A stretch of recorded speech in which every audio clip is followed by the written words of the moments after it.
Hi everyone, in this tutorial I'm going to show how I painted this budgie in acrylics.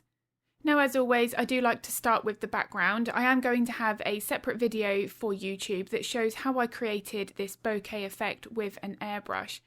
But starting with the subject, and I always begin with the eye.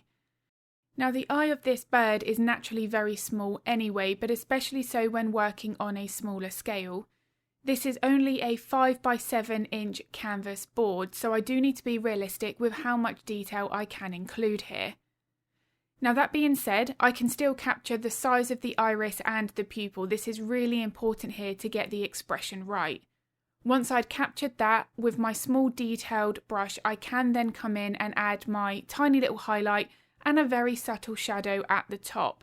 So even when working on a very small eye shape, I can still capture a very high level of realism as long as I'm using more of a delicate layering approach.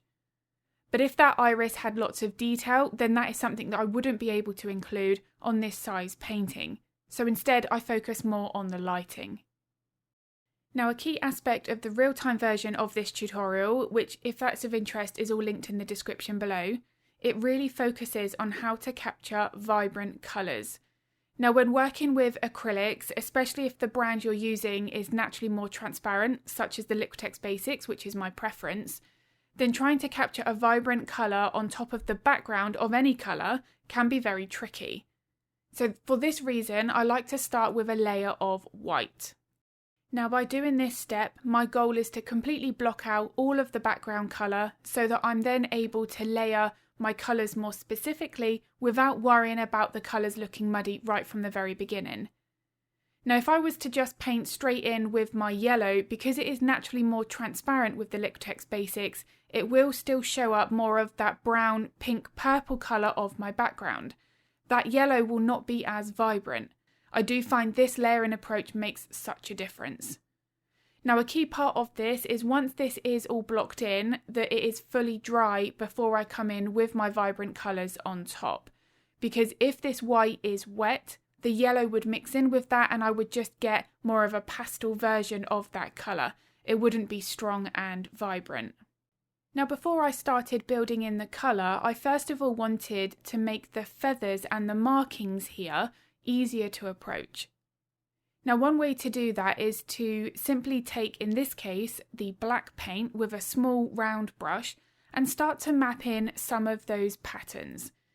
Now by doing this at this stage, because I'm not having to worry about mixing the exact colour, I'm able to work just simply with white and black paint. So by only having two paints to consider, I'm able to then break this up into a much easier process. Now because this is a small painting, I'm not worrying myself about getting every single darker feather in, but what I do want to do is make sure that I've got the size of the feathers about right and that they're curving in the right direction. So the size of the feathers you can see on the lower edge under the eye, they are significantly thinner, more narrow compared to the feathers on the top of the head. Now this is really going to help build up the shape and form of that animal.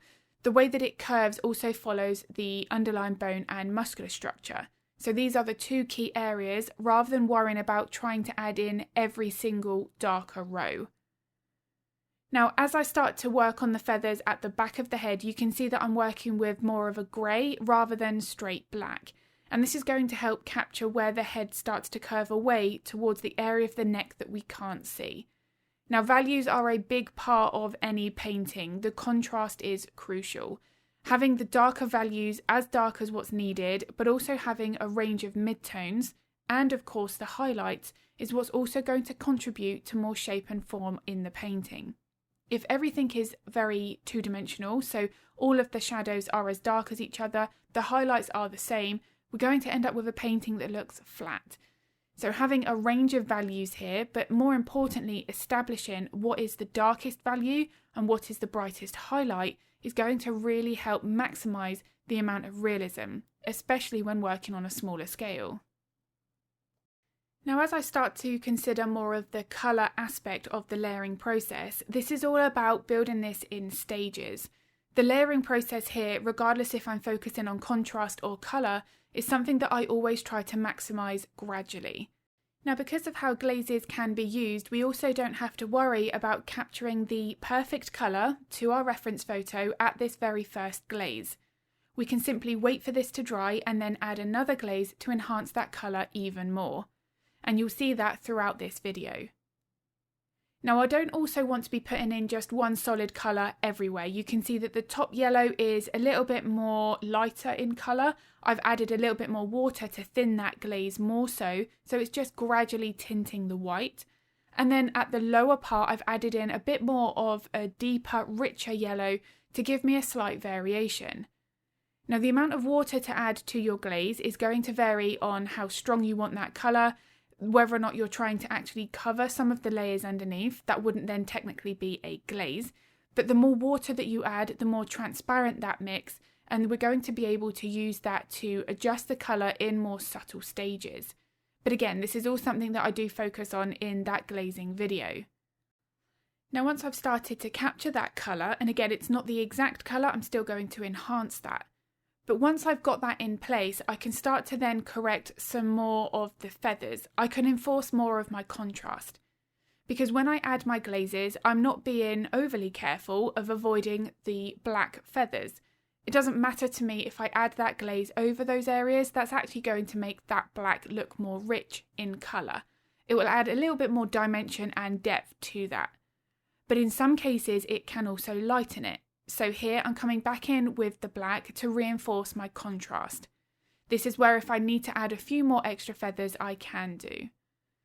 Now, one of the wonderful things about working with acrylics is the flexibility in the layering process. We can do this as much as we need. There's no limitation on the tooth of the paper, for example, when working with pencil-based mediums. So when I'm wanting to correct something, here I'm adding in a little bit more of the individual, softer looking feathers. I'm using a smaller brush. I haven't got as much pressure on that brush because I'm trying to create a very thin line, and the brush technique here is really important. Now again, this is something that I do cover thoroughly in my real-time step-by-step versions of these tutorials. They're all created with a voiceover while I'm painting, so I'm able to explain everything in the moment. Now as I start to build up more of the contrast, I'm focusing on my highlights. So I've come back in with more of the titanium white. I'm lightening up this top section of the head, and you can really see how it's exaggerated more of the curve and shape of the face. This is crucial when trying to capture a high level of realism. But at each stage here, because I don't want these feathers to be bright white, I allow those details to dry and then add another glaze of yellow to just tint that slightly.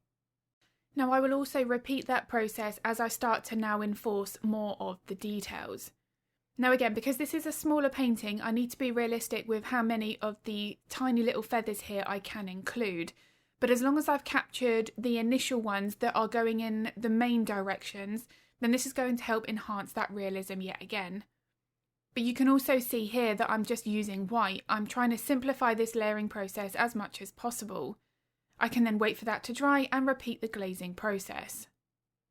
Now the way that these little feathers overlap here and create that softness, I did want to capture that in this painting if I had room to, because sometimes these stripes, they can actually look too harsh if the edges aren't soft enough. Now by overlapping these tiny little lines here with that very small detailed brush, I'm able to capture a bit more of a fuzzy look. Once that's dried, then I can worry about the colour. Now in most cases, the beak of any bird is going to have some little scratches or marks on there. Now if I'm working larger, I will try my very best to capture as many of those as possible. But here, because it was so small, I wanted to focus more on the shine and the way that the smooth look of that beak was. Now again, the balance of how much detail to include here is very subjective to each size painting. But by focusing more on the blending, I'm softening the edges of this highlight here. I'm able to capture the curved shape, which for this smaller size I felt was going to impact more of the realism than trying to capture the tiny little scratches that were on the beak instead. Because when working smaller, sometimes those details are actually too harsh because we don't have space really to incorporate them. That can actually then sort of be a little bit distracting. So in this situation, I opted to focus on the lighting and the softness to capture the shape of the beak. So when working on the body, I've used a slightly different approach in that for the lower part here, I'm using a lighter green, but the bulk of this is still containing more of the titanium white, so it is covering up enough of the background colour. Now you could actually just paint this all white, wait for that to dry, and then add the colour like what we did with the face. There are a couple of different approaches here that would work. Now as I start to build up my layers, it's really crucial that when I start to focus on some of the shadows, that I don't jump straight in with black, because I still want to capture that richness of the colour in those shadows. And this is where the layering process here is really important. Now before I start to consider those darker shades, I want to get some kind of vibrancy in first. So I'm back working with my glazes. I'm capturing a little bit more of the yellow, which is more brighter than the body is actually going to be in the finished painting. But this means then that I'm working a bit more cautious, light to dark, and then I can build up that colour again in stages and correct it where needed. Now at this stage where I am building up more of my darker values, this is where I'm often having to tell myself that it's going to look worse before it gets better. And this is a key part of that process. I'm first of all getting my base layer a little bit more soft because I don't like working with something that is too harsh. Now I've got lots of videos here on YouTube where I'm demonstrating that, and depending on the animal that I'm painting, the amount of softness that I need to capture first of all will vary. A very soft fur texture, for example, I wouldn't want it quite as harsh as some of those darker areas are on the lower part of this bird. But when I start adding in my details, the softness of my base layer is going to really help. I do find that if I've got a harsh base layer with lots of start and stop points where the colours aren't blended into each other as well, that those details that I add on top will still look harsh. Now when I am adding in my details, I do always start with what I feel looks closest to the skin, and then I build that up in stages. The details will then get finer, more delicate as I improve on that layering process.